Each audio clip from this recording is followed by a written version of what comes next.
Hoy, desde la agrupación Estudios Pictóricos y Sociales, Francisco de Goya, del Ateneo de Madrid, asistimos a la presentación del libro, Bajo el cielo más oscuro, análisis de las pinturas negras de Goya, de Carmen Martínez Coello. Presenta, María Teresa Pedraza. Bueno, yo creo que ya vamos a empezar, hemos dado ya los minutos de cortesía y yo siempre digo que a veces la cortesía es que, en fin, la puntualidad, ¿no? Pero bueno, tengo que agradeceros a todos y cada uno de vosotros la asistencia a este acto. Para nosotros, para el Ateneo de Madrid, para la agrupación Estudios Pictóricos y Sociales Francisco de Goya, es un auténtico honor, y esta vez, de verdad, un auténtico honor, poder estar con este acto tan maravilloso. Más que nada porque, bueno, yo he leído el libro es una auténtica maravilla, pero sobre todo para mí una de las cosas más importantes es que, claro, habla de Goya y estamos justo en la agrupación Francisco de Goya. Para mí, claro, cuando yo conozco a Carmen desde hace muchísimo tiempo y me dice que, bueno, que el libro y tal, digo, no, esto tiene que ser para Goya fundamental, ¿no? Pero os agradezco muchísimo vuestra asistencia. Más que nada porque, bueno, pues creo que sin vosotros este acto sería imposible. Como siempre, gracias Bernabé, gracias a vosotros que nos dais muchísima difusión y os lo agradezco muchísimo. Dicho todo esto y después de los agradecimientos, tenemos que presentar a la autora. Estamos con Carmen Martínez Coello. Carmen, buenas tardes.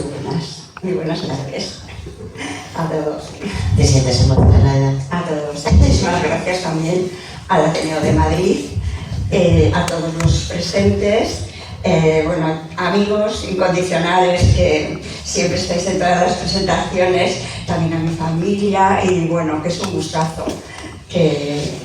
La verdad, pues agradeceros y premiaros un poquito con esta exposición y análisis que voy a hacer un poco más extenso de las pinturas, aquí al lado de María Teresa Pedraza Guzmán de Lázaro. Bueno, cuando me dicen eso digo, es algo malo. Bueno, porque en mi casa cuando María Teresa yo me cuadraba. María Teresa Guzmán de Lázaro, que bueno, es una verdadera crack, una institución aquí en el Ateneo y que me acompaña en mi debut ateneísta. Y es de agradecer y quiero comenzar para que luego ahora siga ella diciendo una frase, una frase suya, que es una biblioteca es una farmacia para el alma, donde encontrar el bálsamo que necesitamos en la lectura. Y a ver, ya. Pero bueno, sí que es verdad que esa frase yo la digo mucho, pero también es lógico, y yo creo que también Carmen la hace suya por una sencilla razón, porque bueno, Carmen, todos la conocéis, Carmen es escritora, ha escrito muchísimos libros y además también es articulista y escribe en algunos diarios y es una mujer muy comprometida con la literatura, pero sobre todo es una mujer humanista.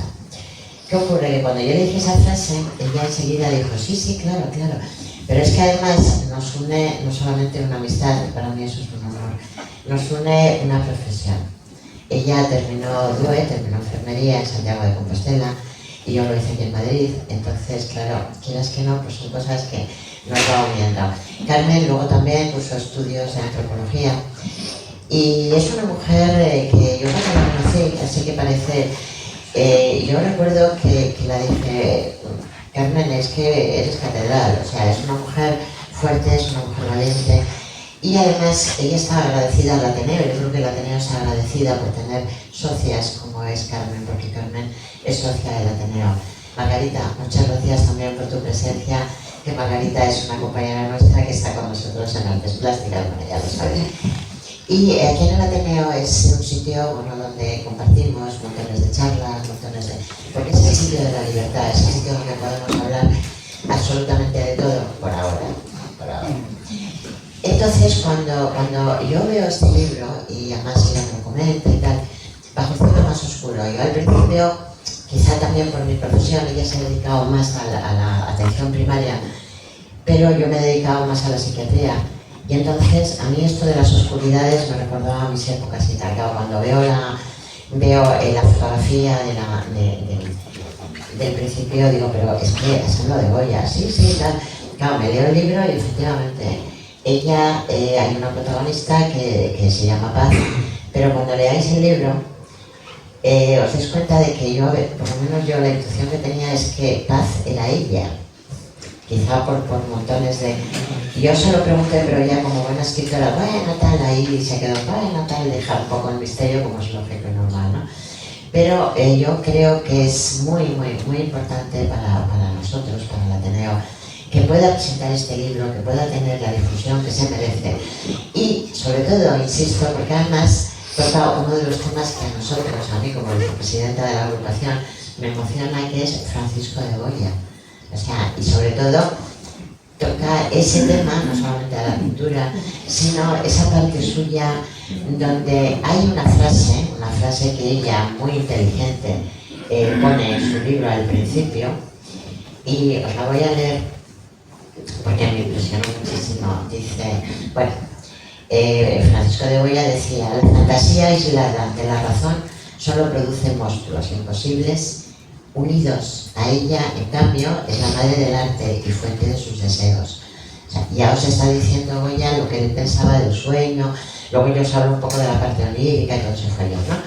Pero fijaros la frase, lo que coge Carmen del Génesis, y coge una frase que dice: entonces Dios dijo, que haya luces en la bóveda celeste, que alumbren la tierra y separen la luz de las tinieblas. Y yo le voy a preguntar, ya que ella es la autora, es la que va por ese museo y por todos estos sitios.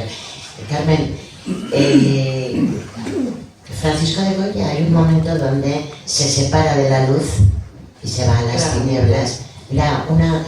Él vive siempre un poco por delante, ¿no? Pero en ese momento es cuando él cruza el umbral y se va. La pregunta es, ¿cuándo cruzaste tú el umbral para integrarte en Ana y irte al Museo del Prado?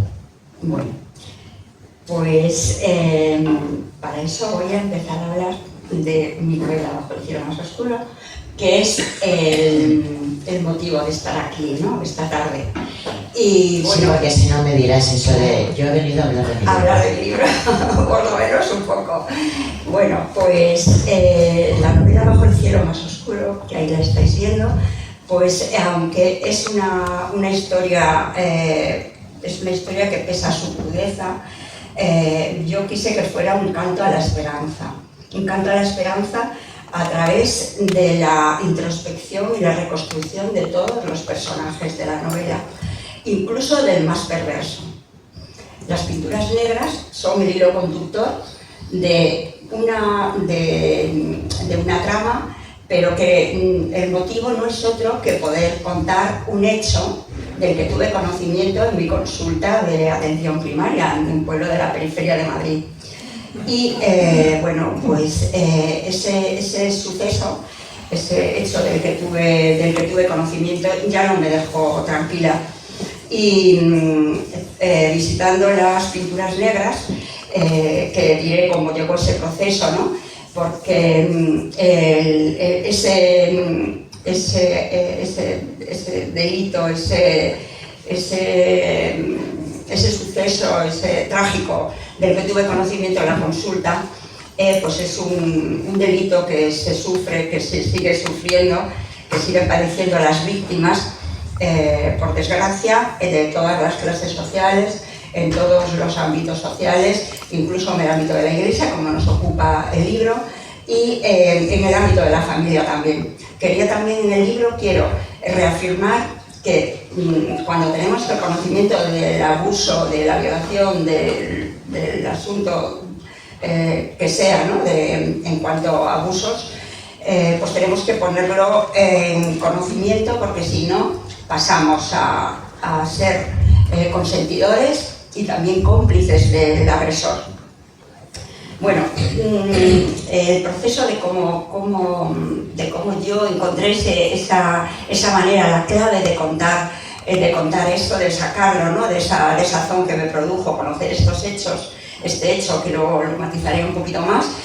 Bueno, pues mi amigo Santiago Javier, filósofo, profesor de arte en la Universidad Infanta Cristina, no puede estar hoy aquí porque está convaleciente de un ingreso hospitalario que tuvo a primeros de mes. Bueno, pues hace años en la consulta, primero, antes de ser amigo, fue paciente y me regaló una guía suya de las pinturas negras. Y bueno, pues yo ya visitaba el Museo del Prado, ya había ido varias veces y bueno, yo creo que con las pinturas negras pasa como nos pasa a todos un poco, ¿no? Que sí, están ahí, pero ese ambiente tenebroso, esa oscuridad como que te produce como un yo me voy, vale, está ahí, pero ya está, pues así iba yo. Hasta que con la guía, pues no, una vez que tuve conocimiento de esto, de este hecho, pues en mi visita al Prado, pues dije, pues yo voy a entrar, a ver, con la guía de Santiago Javier, apoyándome en eso, me atreví a entrar y bueno, pues una vez que me situé en la sala 67, me decidí a entrar en la oscuridad de las pinturas de la Quinta del Sordo, pues en la primera pintura, que era el Santo Oficio, seguí un poco, todo era oscuro, y me planté en el aquelarre, y fue algo como pues no sé, como una premonición, como una llamada, como encontrar la clave, ¿no? Como tocar la clave, como descubrir la piedra filosofal, y sentí que podía contar la historia, que podía ya elaborar, sacar ese conflicto, ese nudo gordiano que tenía dentro de mí desde que tuve el conocimiento de ese hecho.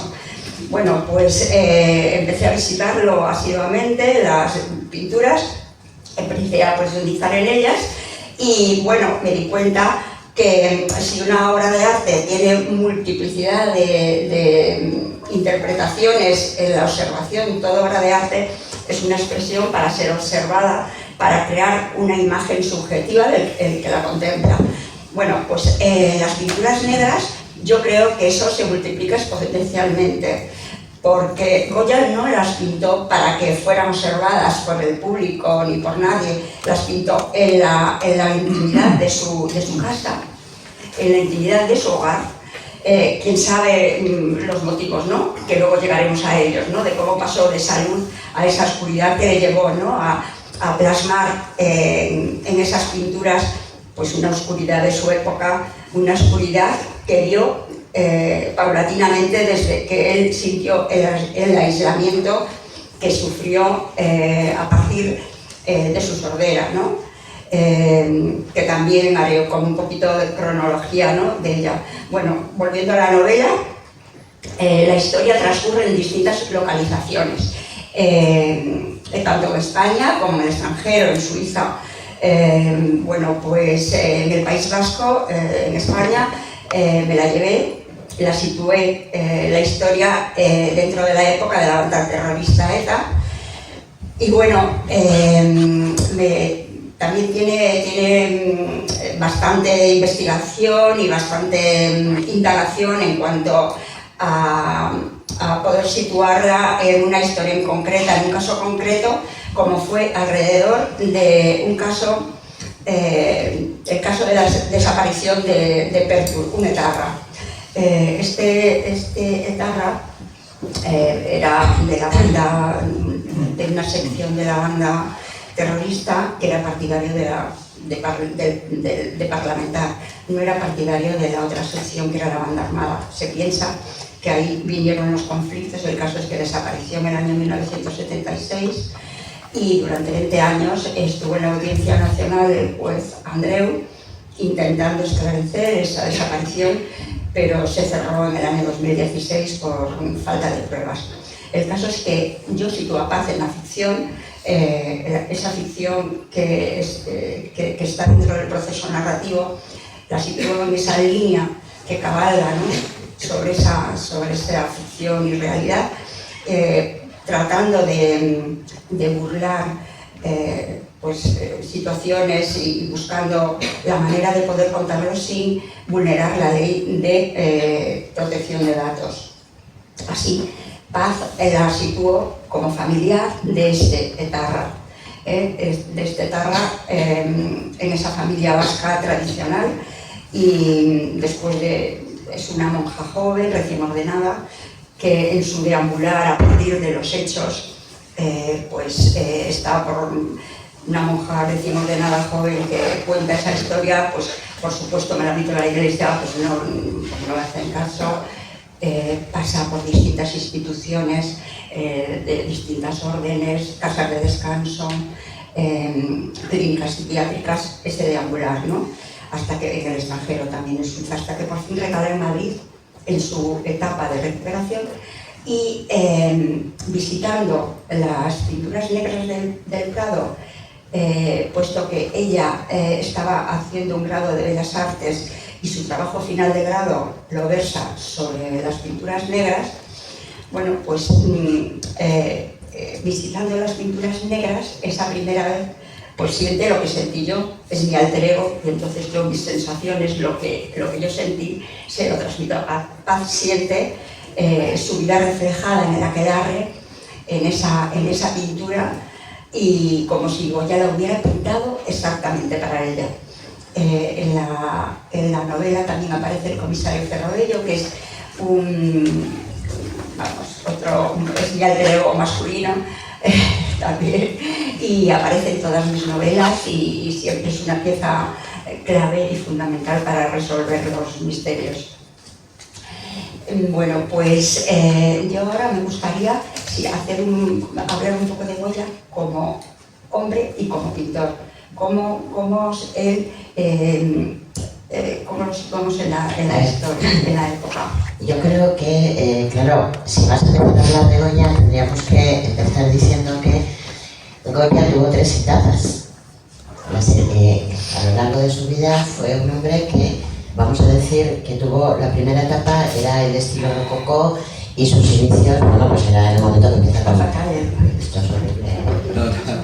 Empieza con, bueno, pues cuando empieza con la pintura. Yo al menos lo pondría en las 3 etapas. Primero la etapa del rococó, luego tendría la segunda etapa, que es cuando tiene la madurez, es la transición que él hace al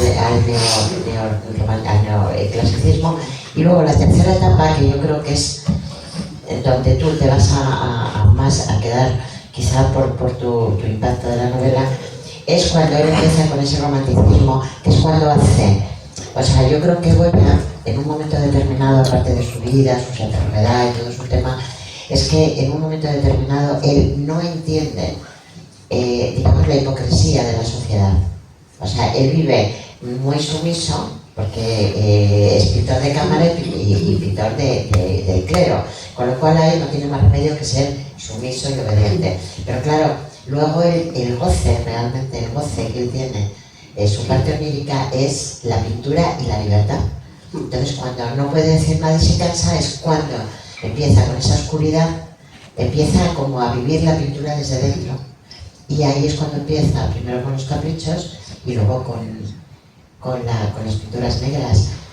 ¿Tú cuándo le vas a situar? ¿Cuándo sitúas tú tu novela? Bueno, pues mira, yo quería situarlo primero, dar así una pincelada de los tiempos, ¿no?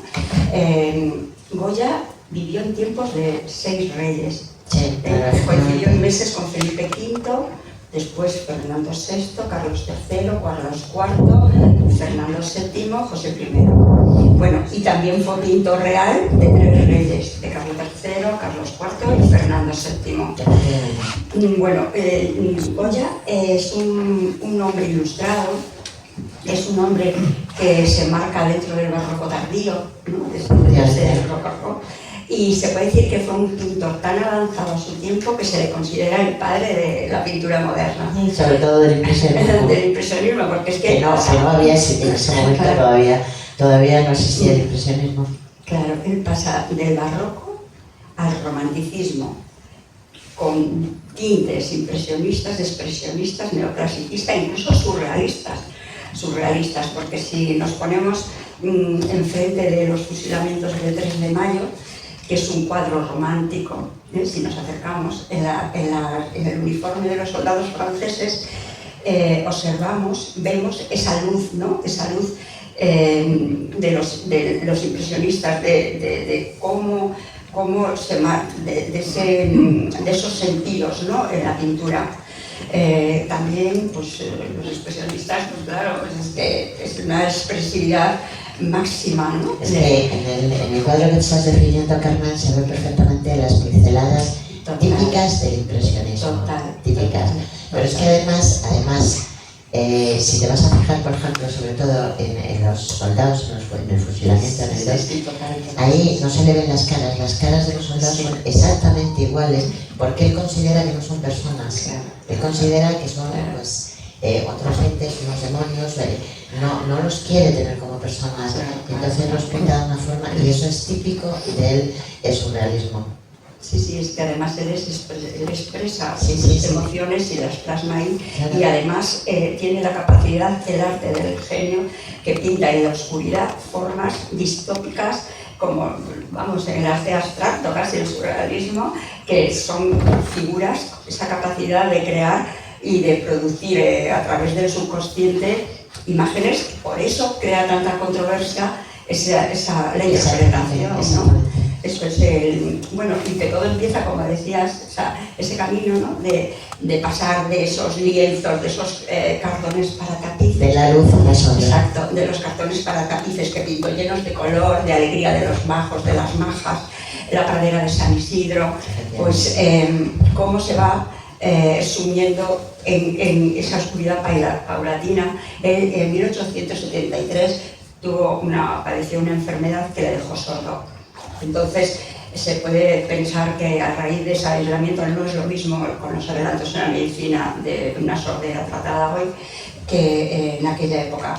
Entonces, paulatinamente, pues fue entrando en un aislamiento. Pero es que eso, Carmen, porque yo he estado leyendo, yo creo que tú como profesional también estarás de acuerdo, lo que Goya tiene es, dicen, que había tenido una encefalitis vírica. Al tener una encefalitis vírica, claro, el cerebro se inflama y tiene es que, claro, cuando hay una encefalitis vírica, lo que pasa es que el cerebro se inflama. Y no se me oye. Sí. Tienes que arrimártelo más. Aquí, ahora. Entonces, aparte de eso, comentan los neurólogos que lo que tuvo es el síndrome de Zucker. El síndrome de Zucker se comenta y es una enfermedad autoinmune, como tú bien decías. Entonces, con este síndrome, lo que ocurre es que, claro, la sangre no llega a los órganos vitales, con lo cual no llega a la retina, queda ciego. En el oído tiene problemas, porque también tenía el trastorno, la enfermedad de Meniere. Con lo cual, se queda sordo, se queda ciego, pero sobre todo tenía muchísimos dolores de cabeza. Tenía problemas de equilibrio. Claro, todo eso le hace un aislamiento y le hace lo que nosotros decimos en psiquiatría, le duele el alma. O sea, tiene la enfermedad del alma, el dolor, porque es el dolor del alma, es el miedo, la angustia, el quedarse completamente aislado, pero desconectado del mundo. Se desconecta y entonces empiezan ahí ya salen todos sus fantasmas. Claro. Pues además, en ese aislamiento pues se magnifica pues, todo lo que le rodeaba, ¿no? Hay que pensar que España convulsiona en todo lo que está ocurriendo en esa época, ¿no?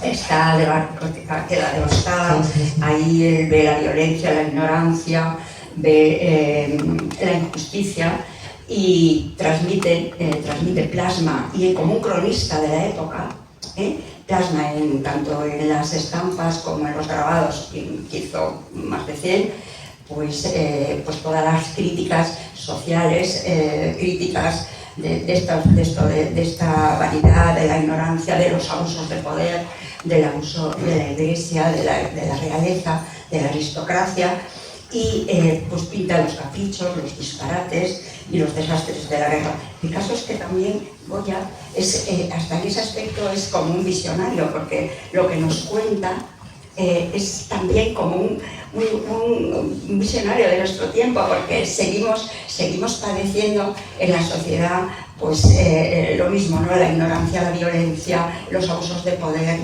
los desastres de la guerra, por desgracia. Y bueno, el caso es que lo situamos a Goya pintando haciendo esos dibujos, esas estampas, entre 1815 y 1819, como previos a las pinturas negras. Porque en el año 1819, en febrero, compra la Quinta del Sordo, en el otro margen del río Manzanares. Entonces, ¿qué le lleva a ese aislamiento? Pues también hay como varias cosas. Él, en su pintura, ahí recordamos todos las majas, ¿no? La maja desnuda, la maja vestida. Bueno, pues eso creó también esa controversia y persecución también por el Santo Oficio, pero creo esas críticas sociales, ¿no?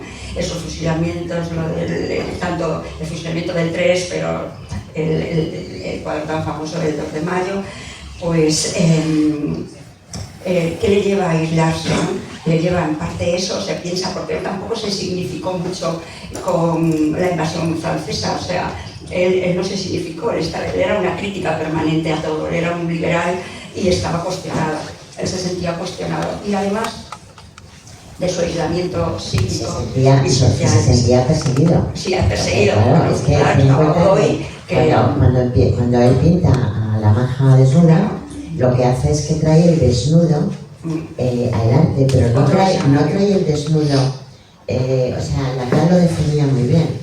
Entonces, no trae el desnudo como para que lo vean, no, lo trae como objeto del deseo. O sea, él lo trae, que hoy en el psicoanálisis, no existía en aquella época, pero la maja desnuda era el objeto del deseo, donde Lacan lo definía como el atrapamiradas. Claro, ten en cuenta que a Goya, en ese momento, la Inquisición va detrás de él, de un modo muy surgente, y bueno, pero le tiene ahí. Entonces, aparte de que la moralidad que tenía, no es que fuera un hombre muy moral, pero tenía las cosas muy claras. Y entonces, esa moralidad se está dando cuenta de que hay un trienio con Carlos IV, con María Luisa y con Godoy, donde dice, bueno, vamos a ver, aquí se dice una cosa y se hace otra. La Iglesia dice una cosa y, sin embargo, oculta otra, y ahí es donde él se desequilibra, por llamarlo de alguna forma, y empieza a vivir su vida interior. O sea, yo lo digo Sí, claro que sí, a ese mundo emocional que está... Se va a otro universo. Bueno, además es que esas majas, él estaba a la duda si era la duquesa de Alba o si era Pepita Tudó, que era la amante de Godoy, que luego se convirtió en su mujer. Tenía 18 años, o sea que en aquella época, con 18 años, no se era mayor de edad. Con lo cual, amante de, aparte de que Pepita Tudó tenía una familia muy era acomodada. una aristócrata. Se hace amante de Godoy, se deja fotografiar. Pepita Tudó, el caso es que Godoy las tenía en las habitaciones privadas de su palacio. Exactamente. Eso está claro. Bueno, pues con esa España devastada, ¿no? Pues también otro motivo de su aislamiento se comenta que puede ser para poder vivir con Leocadia Zorrilla, que era su ama de llaves y su compañera. Y sus hijos. Y los hijos. Leocadia precisamente era cuestionado. Sí. Leocadia tenía 31 años y Goya 73, o sea, 42 años de diferencia. Ella se va a vivir a la Quinta con él y después, en 1823, que se va a Burdeos, le acompaña hasta su muerte en 1828. Bueno, en cualquier caso, Goya se aísla y se refugia en sí mismo y empieza a pintar en las paredes de la Quinta, que no se llama la Quinta del Sordo porque fuera sordo, sino porque el anterior propietario lo era. Esas pinturas las pintó en la intimidad de su hogar para que nos preguntamos continuamente viendo las pinturas qué le llevó a pintarlas, por eso hay 1000 interpretaciones, y bueno, pues las pintó con la técnica de óleo del seco. El óleo del seco se pinta sobre la cal seca, diferencia del fresco que se pinta con la cal siempre húmeda. Lo bueno fue que al poder pintarlas al fresco, al seco, se pudieron retirar por, bueno, seguimos... Y además, cuando se pinta al seco no se puede utilizar toda la gama de pintura de óleo. O sea, normalmente nosotros cuando empezamos a pintar, utilizas 1000 colores, aunque luego tengas mezcla. Sin embargo, él solamente utilizaba el vermellón de mercurio, el blanco de plomo, negro carbón de madera de vid, azul prusia y diversos tipos de ocre. No tenía nada más. Claro, porque era la única forma de pintar sobre capa. Si no es imposible. Bueno, pues muy bien, es que además las pinceladas que la Maite, eso, claro, que ese es el complemento de la experta, de la experta en pintura, porque es pintora. Yo es que la sigo, la verdad. Bueno, el caso es que él las pinta entre 1819 hasta 1823, que cuando se va a Burdeos se la deja a su nieto Mariano, que en 1833 se la pasa a su padre, pero a su muerte en 1854 revierte otra vez en Mariano. El caso es que pasa por distintos compradores hasta que aparece en el año 1873 el barón francés Émile Delanger, que las quiere llevar a la Exposición Universal de París de 1878. Entonces él las compra, hace montones de fotografías que gracias a ella luego se pueden restaurar y con una técnica habla con el restaurador del Prado, que en ese momento es Salvador Martínez Cubells, que se encarga de arrancarlas de las paredes por el método de estrapo, que también voy a dar dos pinceladas porque es interesante, muy sencillo. Entonces, el barón de Delanger en la Exposición Mundial de París, Universal, no vende ni una pintura. Entonces, las cede al Estado español y el Estado español las destina al Prado. Ahí es donde vuelven otra vez a... las recibe otra vez... ay, mira bien el Paco. La recibe otra vez Salvador Martínez Cubells y se encarga de restaurarla, porque en esta técnica, como veréis, complicada, pero muy brutal, sufre muchísimo las pinturas, tuvo que añadir pintura, gracias a las fotografías que hizo el varón, pudo restaurarlas, hacer retintes y demás. Bueno, después decir que en 1909 la Quinta del Sordo es demolida. Y bueno, también dos pinceladas, bueno, que ahora diga nuestro querido Paco Forte, que a lo mejor nos deja lo de la Una prenda de Goya, lo de la postalidad. Porque ahora iba a hablar de ello, que 2 años antes de su muerte, en 1826, Burdeos, en su cuaderno, dibuja a un anciano que parece volver a casa, pero buscando, aquí está Goya, que luego cuando hable de los frailes, que es una de las pinturas negras, también va a recordarlo. Y pone abajo, escrito por él, aún aprendo, a sus 80 años, a sus casi 80 años. O sea que bueno, lo que nos quedará a nosotros. Bueno, el proceso del estrapo, quiero dar unas pinceladas. Salvador Martínez Cubells lo que hizo fue poner sobre las pinturas una gasa fina y la impregnó con una cola animal soluble al agua, que cuando secó, al secar, arranca las pinturas, pero luego en el reverso pone otra vez otra gasa fina y un lienzo más fuerte, una tela más fuerte encima. Eso se pone en un bastidor, se gravetea. Una vez graveteado y fijo, se le retira la primera gasa fina, tiene una cola soluble al agua, se retira. Pero bueno, ya podemos suponer lo que significa eso de esa agresión a las pinturas, que gracias a que tenía las fotografías se pudieron reparar. Hoy en día es impensable poder aplicar esa técnica por el sufrimiento de las obras, pero bueno, en aquella época no había otra manera de poder arrancarlas, y pues se las llevaba el barón de Delanger, que por otro lado fue un camino sinuoso, pero que es lo que es, vamos, el destino, ¿no? Que vinieron a parar al Museo del Prado y vinieron a España. Bueno, pues las pinturas negras de la Quinta del Sordo, que voy a poner aquí y repasamos lo que acaba de decir. Aquí Goya en su vejez está pintado por Vicente López. Aquí está la pradera de San Isidro, aquí vemos el colorido, ¿no? Ese colorido de Goya del que hablaba, ¿no? Aquí está la vendimia, también nos puede recordar las estaciones del año, la nevada, el verano, el otoño, que es esto, el invierno, bueno, la maravilla de sus obras. Aquí está la Quinta del Sordo, que la vemos situada aquí en este margen, en el margen del río Manzanares, y esta es una fotografía del año 1867, un grabado de la Quinta. Aquí es como él las pintó, porque en la sala 67, esa distribución que hizo el Prado para poder ser visitada y alojarlas, bueno, pues nada tiene que ver cómo estaban distribuidas en la quinta.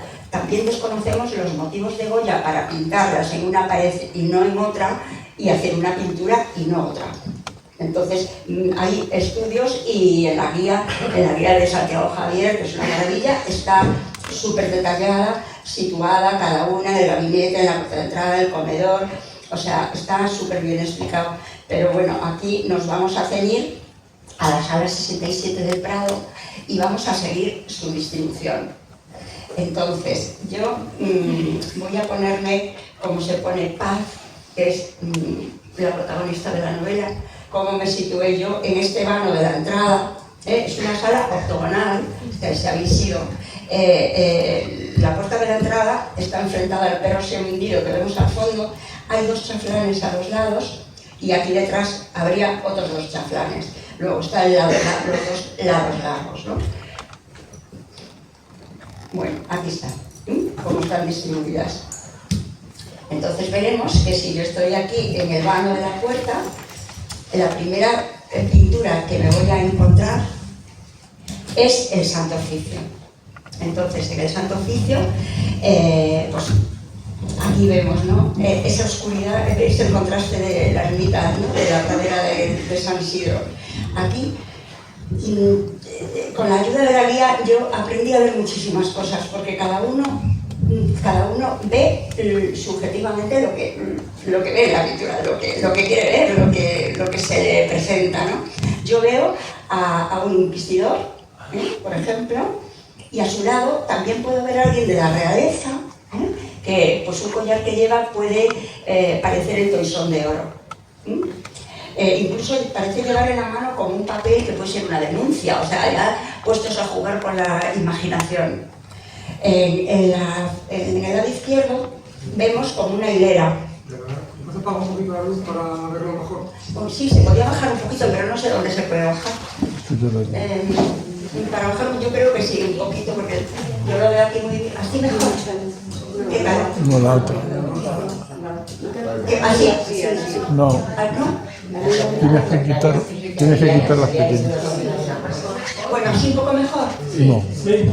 Bueno, pues aquí a la izquierda, cuando decía que Goya era como un visionario, pero hay que pensar que en aquellos momentos España estaba devastada, entre el sexenio absolutista, el trienio liberal y la década ominosa, José I, pues todas las revueltas, las guerras civiles. España estaba devastada de una guerra, de varias guerras, ¿no?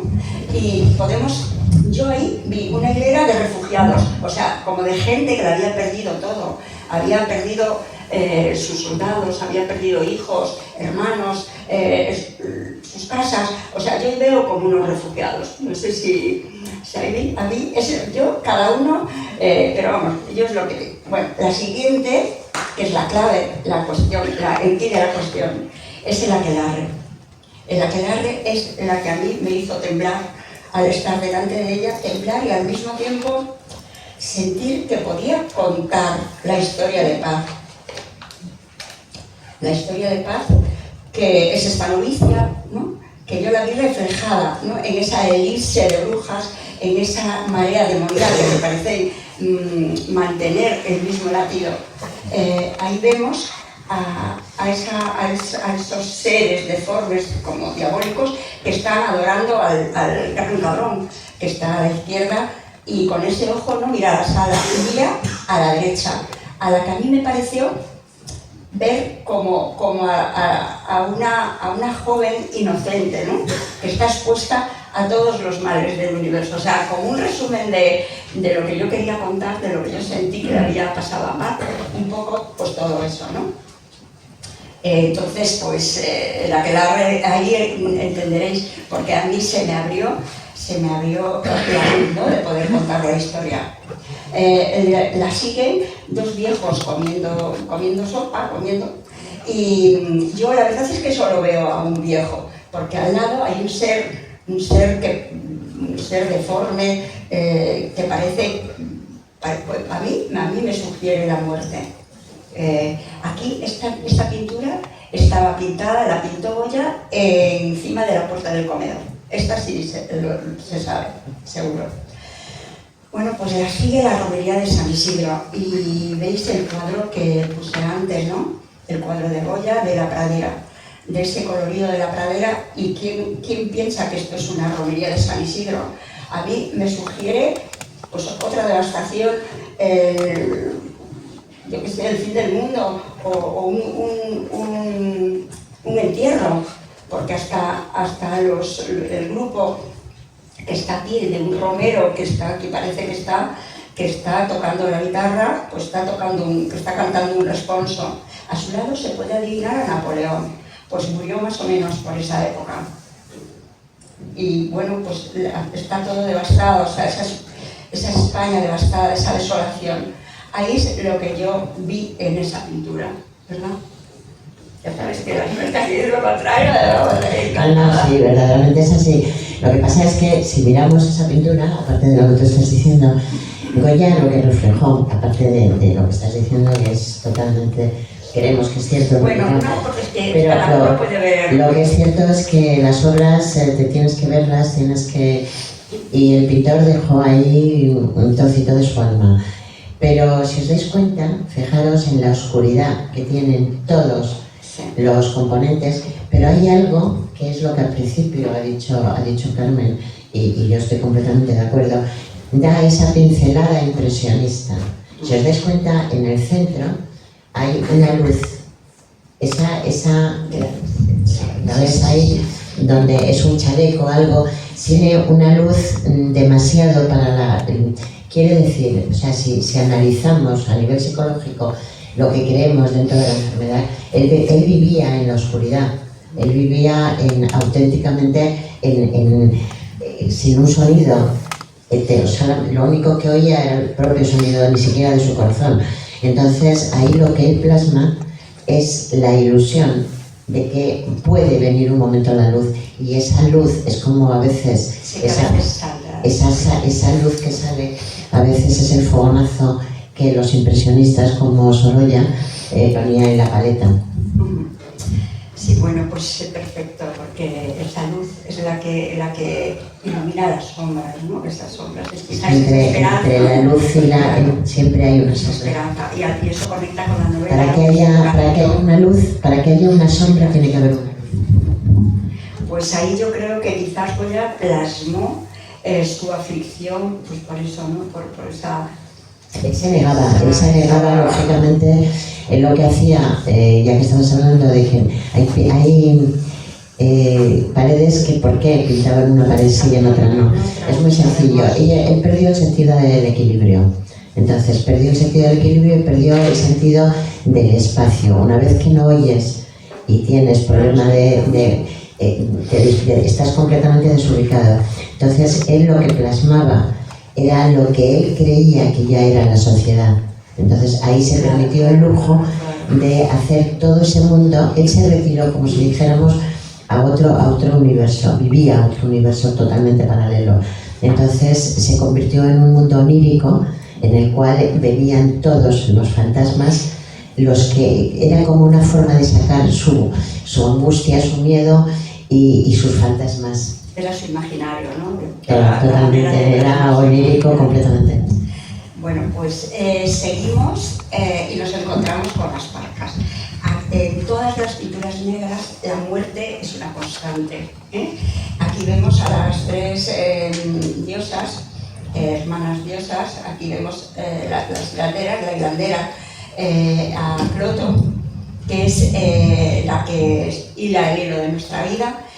Está también Lequesis, que es la suerte, la que decide la suerte, ¿no? de la duración de la vida. Y después está Atropos, que con una tijera pues es como impasible, corta y sin poder hacer nada, como se plasma en ese muerto, en ese difunto, que parece llevarse por el aire, las tres, indiferentes, impasibles, a que él está sin poder hacer nada, ¿no?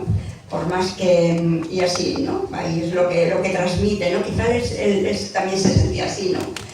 si pensamos que podía ser, no sé, yo creo que la muerte es una constante sin Es pérdida, que la muerte llega y te el lleva. paso de la luz a la sombra, el paso del amor al desamor.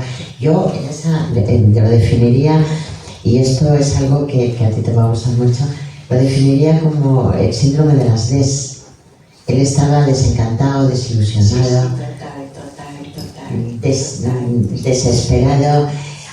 Todo lo que empiece por D para él era, pues, pero sin embargo seguía pintando siempre en mitad de estos cuadros pintaba una luz. Ahí tienes la luz. Lo que decías me parece que lo comentabas el otro día, que era su, aunque no se sabía la palabra terapia, no existía en aquella época, él de alguna manera buscaba un bálsamo, ¿no? Que todas las pinturas eran un bálsamo. Para él, tú ten en cuenta una cosa, que por ejemplo, cuando los pacientes, ahora que tenemos más experiencia en terapia, en psicoanálisis, psicología y demás, tú le das a un paciente, yo trabajo con niños más que con adultos, entonces para saber lo que ese niño siente, si ha sido maltratado, si ha sido coaccionado, en fin, yo le llevaba una serie de folios y con montones de pintura y decía, ¿me vas a pintar ahí un sueño? Entonces el niño decía, sí, píntame un sueño. Entonces en un folio pintaba un sueño, en otro pintaba invéntate algo, invéntate lo que quieras, el miedo, un sueño, la enfermedad, todo es lo que Goya pintó en las pinturas negras y en los caprichos. Entonces él pintaba lo que él consideraba que podría haber sido, y además pintaba lo que era la sociedad en ese mundo paralelo. Sí. Pues sí, efectivamente, gracias Maite. Pasamos al perro semundido, la primera pintura que ves desde el bando de la puerta, ¿no? Y aquí continúa el argumento de la muerte, porque ese perro está semundido, parece semundido en un talud de arena y parece ya abatido después de luchar, está con las orejas caídas, esa mirada perdida al infinito, y se piensa que en las pinturas originales, pero al restaurarlas se perdió, había como unos pajaritos volando ahí arriba, o sea, parece como si él quisiera ver la libertad de esos pájaros volando y que él ya no va a tener esa vida, ¿no?, para disfrutarlo. Y está ahí abatido, quizá. Además, yo deduzco también, y ahí coincidiría con Santiago Javier Arándalo, que él en esa lucha por sobrevivir seguro que estuvo escarbando, seguro que estuvo pateando, tratando de salir, y se hundía todavía más. O sea, esa desesperación, esa frustración. Recuerda que él seguía aprendiendo. Totalmente, aún seguía aprendiendo. Entonces, es el perrito siempre. O sea, siempre que hay él plasma su angustia y sin embargo alrededor del perro todo el fondo era muy típico de él, esa especie. Y fíjate que no tenía la técnica que podía ser de esfumato, no, él pintaba uno sobre otro. Y también no cuesta imaginar esto, porque todos yo creo que nos sentimos desbordados a veces por las circunstancias contra una situación que sin salida, ¿no? Y cómo se siente uno, pues él también es fácil de imaginar cómo se sentía él, ¿no? De abatido, a veces con momentos de desesperación, y de entrega, ¿no? Como está el perro, ¿no? Que está ya entregado, como... a lo mejor se sentía también así. Yo lo que creo es que tenía tal dolor que lo único que hacía era plasmar su dolor, pero a través de su mundo paralelo. O sea, ten en cuenta que Goya pasó de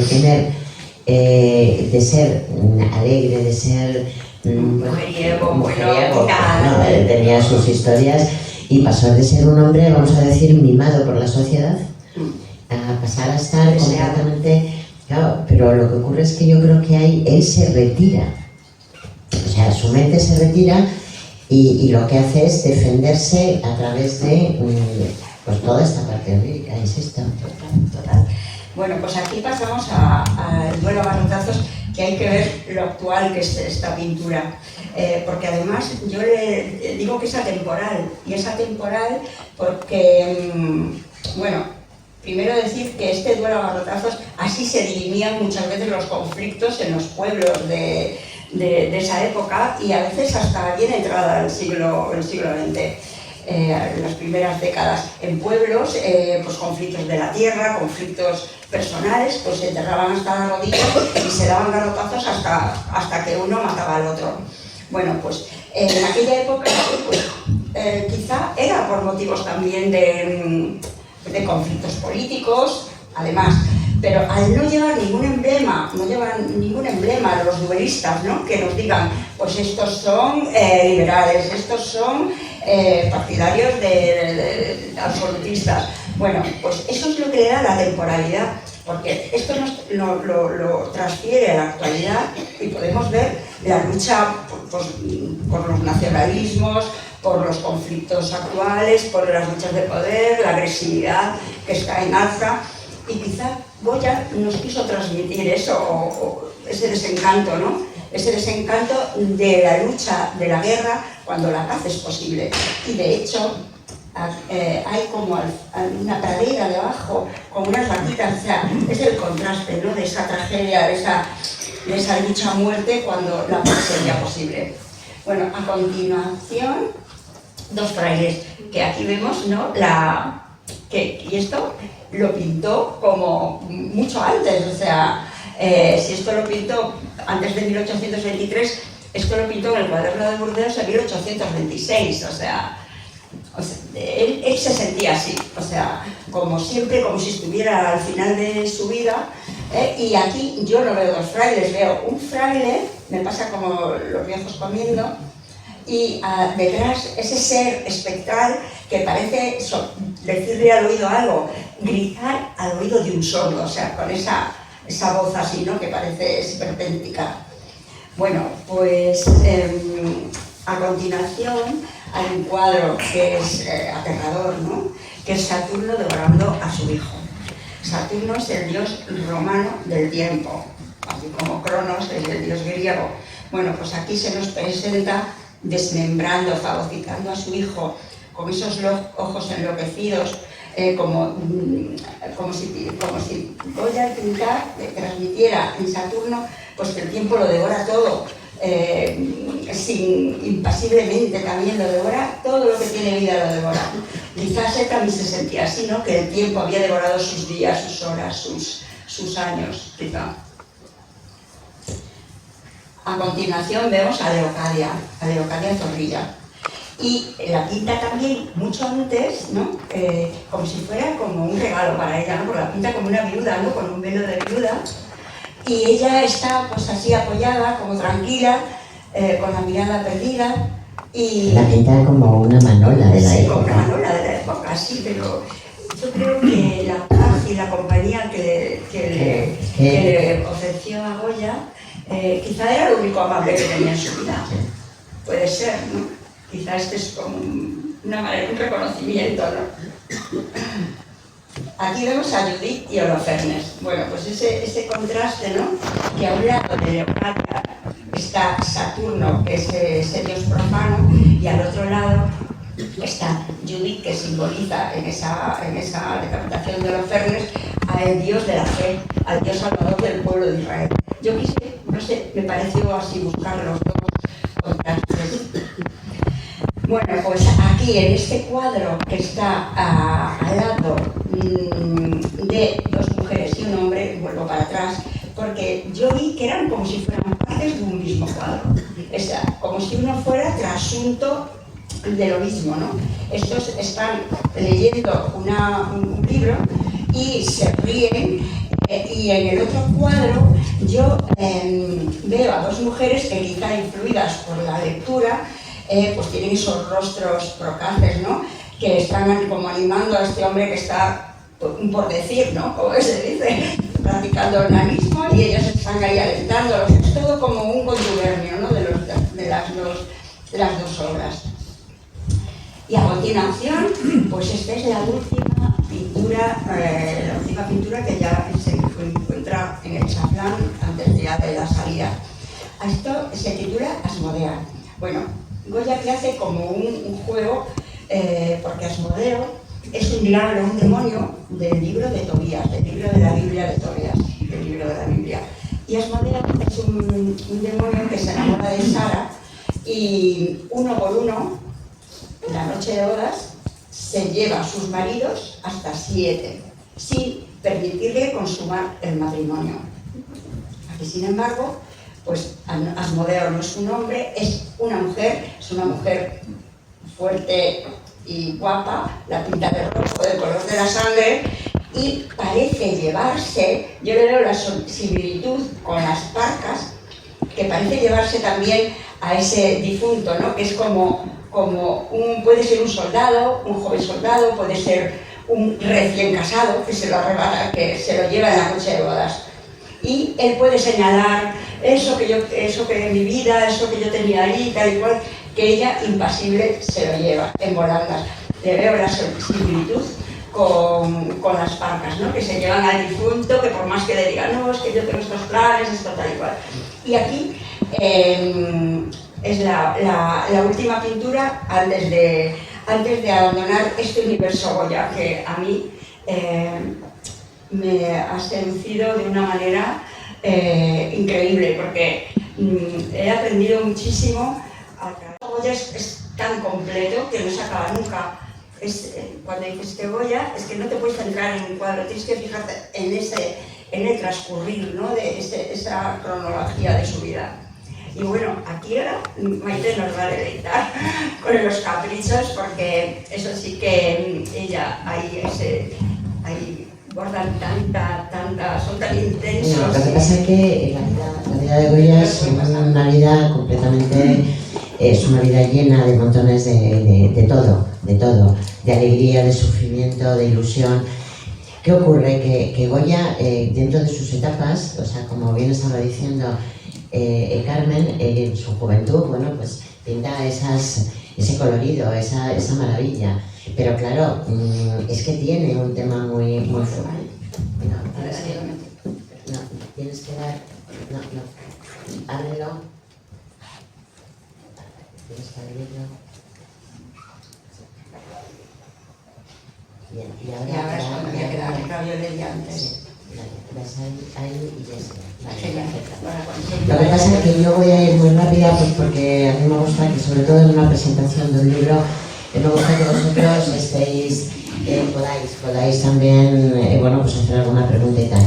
Deciros así muy rápido que, claro, los grabados de los caprichos estuvieron mucho, o sea, lo hizo antes de las pinturas, lo hizo justo en ese momento donde él se sintió que era como que ya no pertenecía a esa sociedad, quizá basado en su enfermedad. Entonces, ¿qué ocurrió? Que como por un lado él tenía que ser sumiso a la Iglesia, sumiso porque era el que le daba el dinero, o sea, la Iglesia y la monarquía era el que lo pagaban, ¿no? Entonces, lo que hace es que, haciéndose, a él lo que realmente le gustaba, el goce que tenía, era pintar y la libertad. Entonces, ¿qué ocurre? Que no le gusta a la sociedad lo que se está convirtiendo, y él lo que hace es que mediante el ridículo, la extravagancia, la fantasía, cometen errores y vicios en la España de la época. O sea, en ese momento se da cuenta que se dice una cosa pero se hace otra, y la única forma de demostrar que él no estaba de acuerdo y hacerles un poco, bueno, pues ver que no estaba bien, era empezar a pintar exactamente eso. La idea o el propósito era estar fuera completamente de las reglas ordinarias y sobre todo hacer lo que le apetecía, que en ese momento era pintar, y pintar con libertad. En la época, tenemos que situarnos en aquella época donde él denuncia la vanidad, las relaciones humanas que eran totalmente hipócritas, la prostitución, la miseria, y sobre todo critica mucho la brujería y la superstición. Lo que hacía es que retrataba todos los peligros que tenía en aquel momento la ignorancia, porque por más que lo dijeran, digamos que el pueblo era ignorante y no llegaba a entenderlo.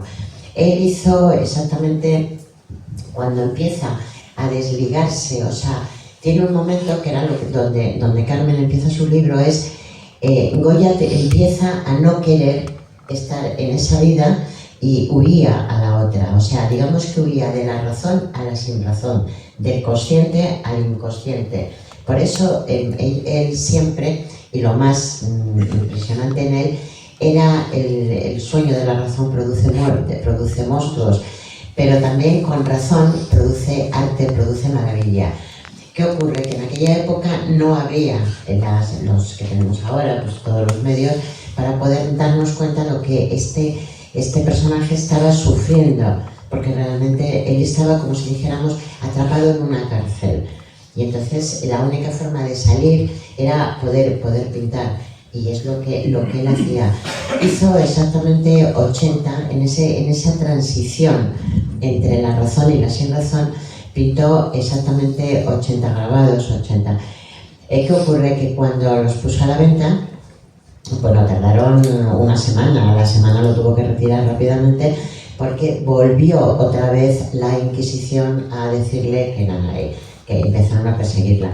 Ahí Goya, que estaba todavía bastante más lúcido de lo que nos imaginábamos, estaba, claro, lo que hizo fue, antes de empezar a darse cuenta de que lo que le iba a pasar, habló con el rey, y Carlos IV era el que además se llevaban fenomenal y tal.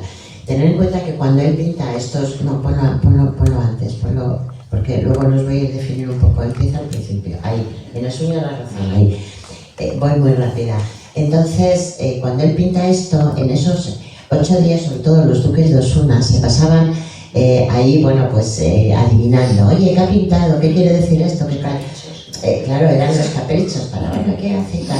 Claro, cuando se da cuenta la Inquisición dice, no, esto de ninguna de las maneras. Insisto, él lo que hace es que rápidamente habla con Carlos IV y pacta con él. Y pacta con él que se lo regala todo, los 80 dibujos, y pacta para que su hijo tenga, como si dijéramos, una pensión vitalicia, que en ese momento no era pensión. Pero bueno, él pacta para que a lo largo de su vida a su hijo no le faltara nada. Con lo cual logró 2 cosas con ello.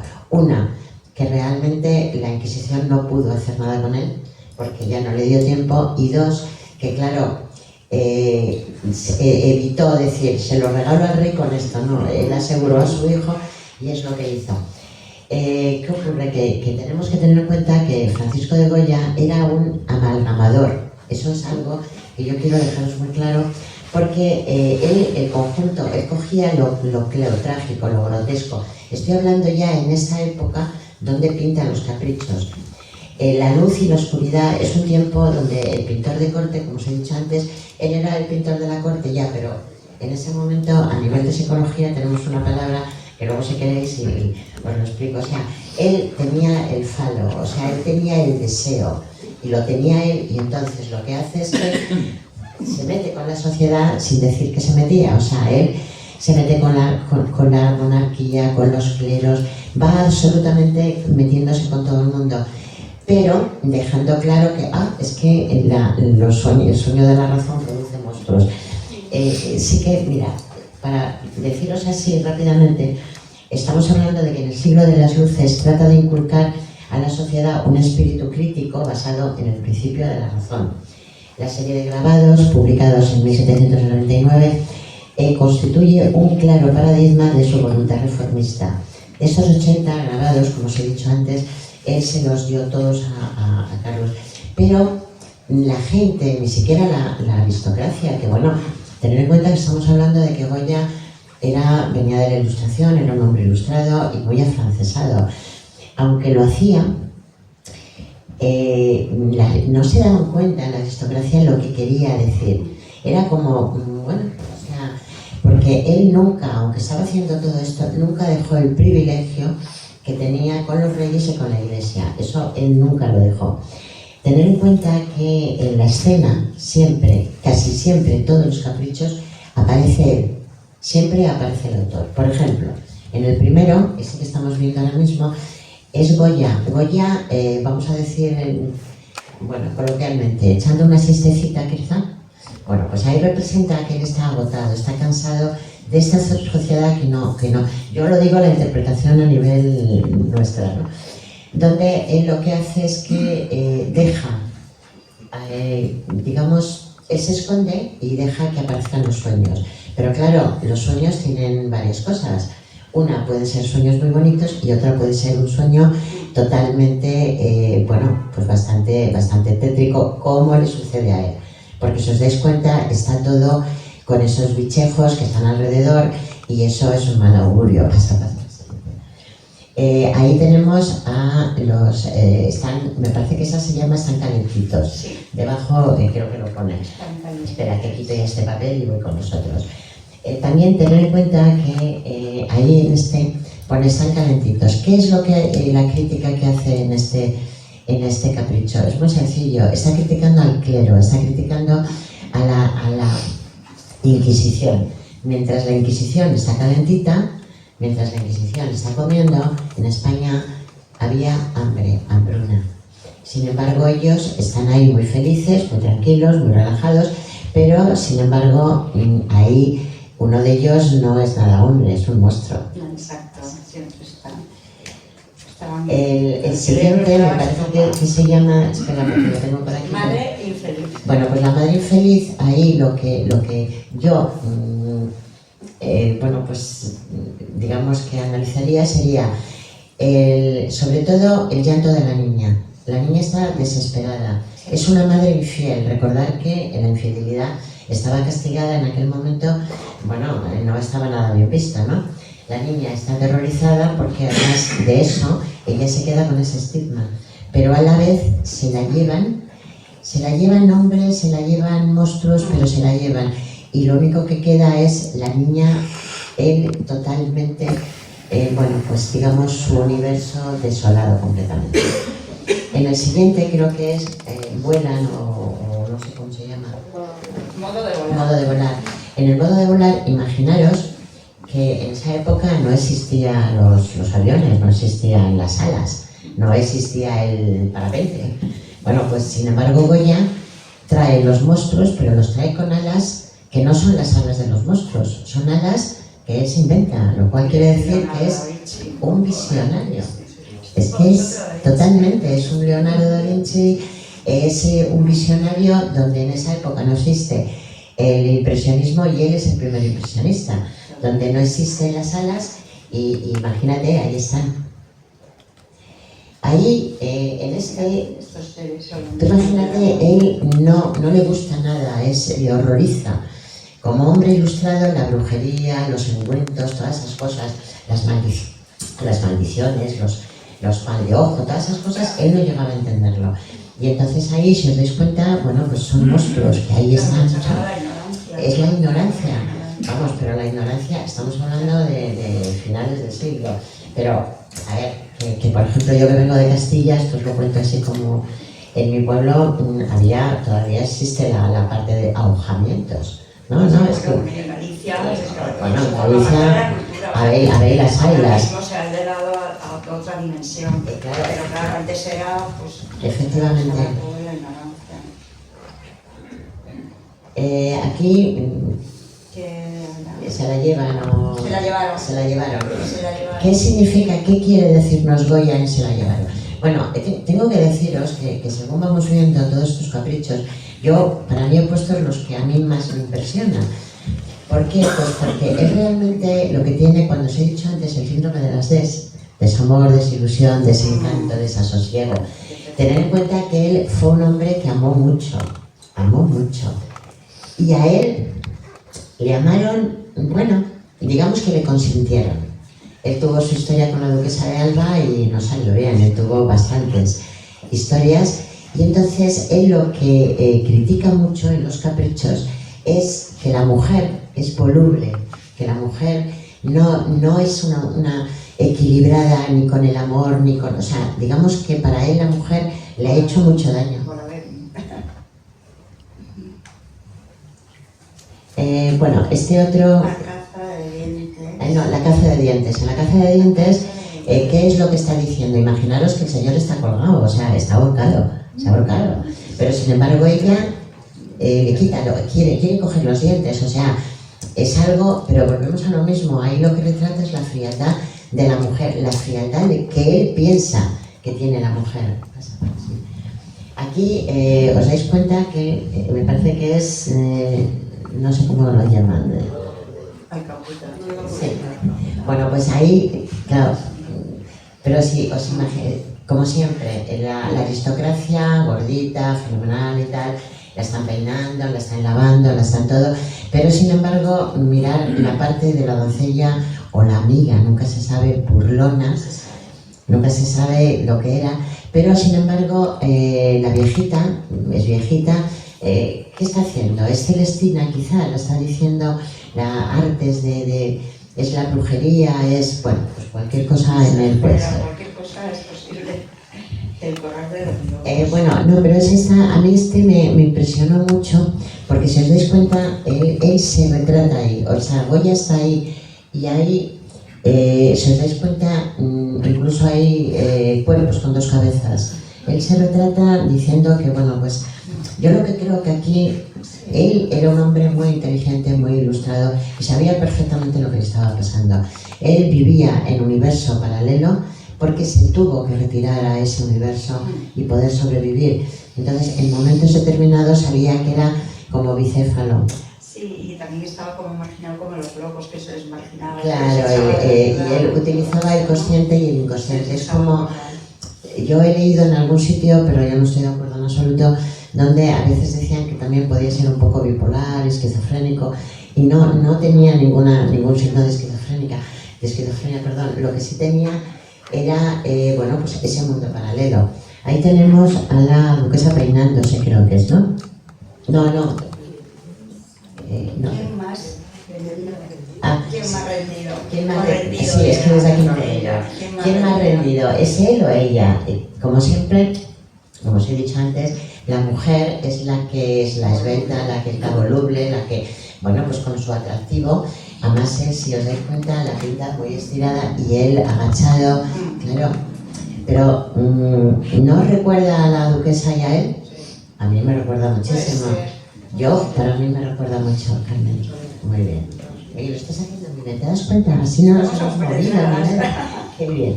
En el siguiente... Bellos consejos. ¿Quién da los bellos consejos? Él, claro, efectivamente. ¿Quién los da para ellas?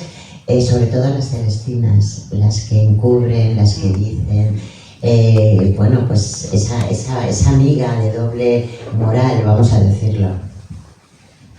Esta creo que es la misma, me he debido pasar y he puesto otra. Sí, esa también, bueno, allí tenemos un poco más de los locos y tal, y bueno, pues ya sabéis que es, bueno, pues la oda al, bueno, pues he hecho un bacanal y bueno.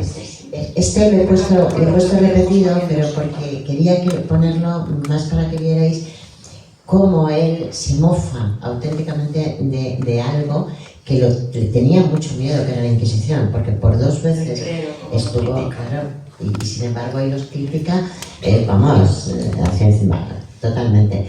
Aquí es increíble porque a mí este me gustó mucho, porque pone que se quebró el cántaro. Si os dais cuenta, en la parte de abajo el cántaro se ha roto, el agua está en el suelo. Pero fijaros, ella, con la zapatilla en la mano, cómo castiga al niño. ¿Por qué? Porque Sorolla critica aquí la violencia en la educación de los niños. Los ilustrados, como era él, creían que la educación podía corregir los defectos y errores humanos. Si os dais cuenta, no le da un cachete. Antiguamente, cuando querían castigarlos, les bajaban los pantalones o las braguitas y tenían que darles azotes. O sea, la crueldad está servida. Es consentida y... Ahí tenemos a la duquesa de Alba, la duquesa peinándose, que os recuerda perfectamente. Su relación con la duquesa de Alba inspiró su sátira sobre la inconstancia de la mujer en el amor y sobre todo ahí delata la impiedad que tiene la mujer hacia el hombre. Eso es lo que dice él. Hay no es en Los Caprichos, yo no sé si tú lo has visto, Carmen, pero hay una también de la duquesa de Alba en otra postura y tiene algo en la mano. Y en la mano lo que tiene es una alendrera porque se estaba despiojando en aquella época. Pero también dicen, comentan, y esta más lo tiene, claro, comentan también que cuando la duquesa de Alba, pues, bueno, pues dejaron lo que tuvieran, no somos quien para juzgarlo, la duquesa le echaba tantísimo de menos que se maquillaba con los óleos. O sea, Goya había dejado en su, bueno, pues ahí en el palacio una serie de óleos, pinturas, y ella tuvo una época que se maquillaba con esos óleos, imagínate. Pero bueno. Esta es de aquellos polvos, creo que son. Bueno, parece ser que la Inquisición, cuando veis esto, claro, efectivamente iba a el Ecuador en San Benito, pero él no critica, la gente se da cuenta en ese momento que Goya no critica al reo, sino parece ser que es a la Inquisición. Entonces, esta sátira va dirigida a la Inquisición, o sea, al tribunal. Por este motivo y por esta obra le vuelven a perseguir, que es cuando rápidamente él dice así, me voy y lo dejo. Esta otra es increíble. Espera, me va el papel. Esta sala es muy bonita, pero es incomodísima, se me cae todo. Esta creo que se titula Tú que no puedes. Si os dais cuenta, esto son dos campesinos que llevan a cuestas, como si fueran bestias de carga, a la nobleza y a los frailes. Los frailes, lógicamente, ociosos, que son representados como dos burros contentos. Si os dais cuenta, los burros, bueno, yo no sé, no he visto yo sonreír a los burros, pero lo que está claro es que él hace una sátira y los pone ahí de ociosos y de... que viven acostados. Efectivamente, claro. Este creo que es Buen Viaje. Aquí este capricho lo representa él, está inspirado en un auto de fe sobre la brujería que fue celebrada por la Inquisición en Logroño en 1610. Por lo visto ahí en ese momento la Inquisición da un acto de fe, sobre todo por brujería, y creo que ahí incluso hubo niños. Y entonces él se inspira en esto para hacerlo. Este es más o menos igual, si os dais cuenta, lo que va cargado, los burros simbolizan a los, bueno, pues digamos a los trabajadores, al pueblo, y llevan encima al cura, o sea, llevan al clero, llevan a la nobleza, pero ahí ya no se, vamos a decir, no es prudente, y si os dais cuenta, incluso los pies tiene, bueno, pues son auténticas garras. El amor y la muerte. Y el amor y la muerte, ahí, si os dais cuenta, también se representa a él, porque él no tiene miedo a la muerte. Él lo que tiene miedo es a la soledad de la muerte, porque no sabe dónde va a ir. Y por lo menos eso deja reflejado. Yo leí una vez una carta que mandó a un amigo, que era cuando él decía ese miedo que tenía. Y yo creo que ahí se representa a él con, para mí, que es la duquesa de Alba la que le coge en brazos. Yo creo, para mí es eso.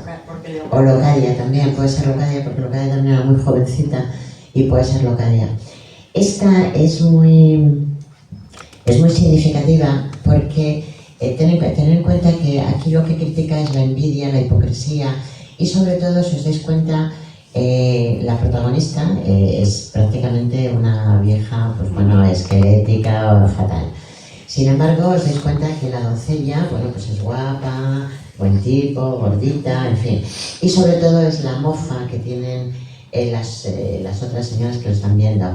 ¿Qué quiere decir Goya aquí? Pues que realmente es la gente vanidosa que no se da cuenta de lo que es. La distorsión que tenemos en nosotros. La distorsión y sobre todo la hipocresía del resto, que en lugar de decirla, mira, pues no, decimos, ay, sí, qué guapa estás. En esta creo que es... sí, del buen camino me parece que es. Bueno, esta es más o menos lo mismo, que bueno, pues representa igual la soledad y siempre vienen a recogerlos. Aquí esta es muy interesante porque se repulen. Eso es como él lo titula. Y ahí vemos un monstruo que corta las uñas a su compañero, que es otro monstruito, ¿no? Mientras un tercero con sus alas tapan los dos. Es decir, tenemos un tercero que los protege, que les ayuda, para que ellos que dicen que se repulen, realmente no se están repulando. Que no lo vea nadie, porque lo que están haciendo es embelleciéndose. porque están felices de cortarse estas garras. Sabiendo que es algo malo, porque pues se tapan para que no lo Efectivamente. vean. Pues eso es muy de hoy también. Pues, Claro, es que ella es la crítica a todo lo que está pasando.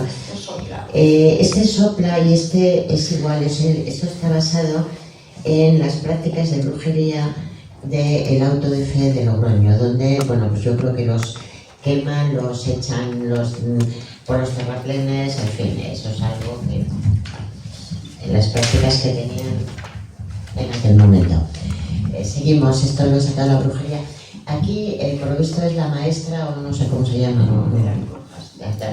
Pero esto, él tenía mucho respeto y no quería que la gente estuviera asustada por las brujas. Tener en cuenta que volaban. ¿Las brujas vuelan? Pues no, las brujas no vuelan. No sé, habéis las águilas, pero claro, ¿por qué dicen que volaban? No.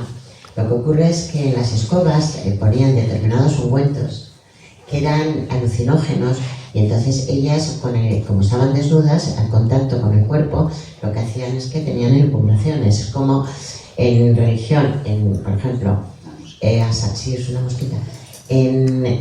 Por ejemplo, a Santa Teresa de Jesús, cuando decías que levitaba, claro, no levitaba, es que tomaba setas que eran alucinógenas y ella, no. Y entonces, pero bueno, que lo sepáis que esa era. Y esta otra son los duendes. A ver, Goya, los duendes no los tenía nada, ningún miedo, ni ningún respeto. O sea, para él los duendes eran, para él es que se mofaba de ellos, porque tener en cuenta que para él era una forma burlona. Tener en cuenta que en la segunda mitad del siglo XVIII, que es donde estamos hablando, la palabra duende significaba fraile. Por eso cuando él habla de duendes, que significaba fraile, los pinta siempre con los hábitos religiosos y en fin, toda esa serie de cosas.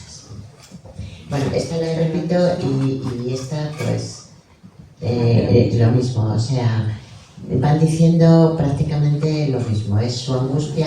Él lo que queda claro es que lo que quiere con estos caprichos, con estos 80 caprichos, lo que busca es lo que no puede decir el consciente, que lo lea, que lo diga el inconsciente.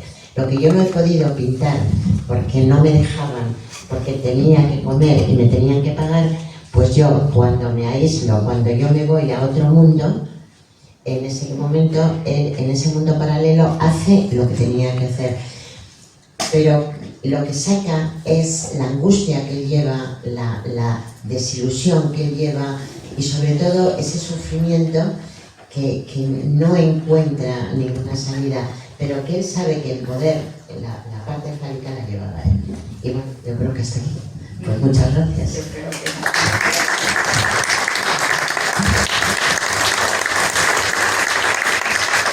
Punto.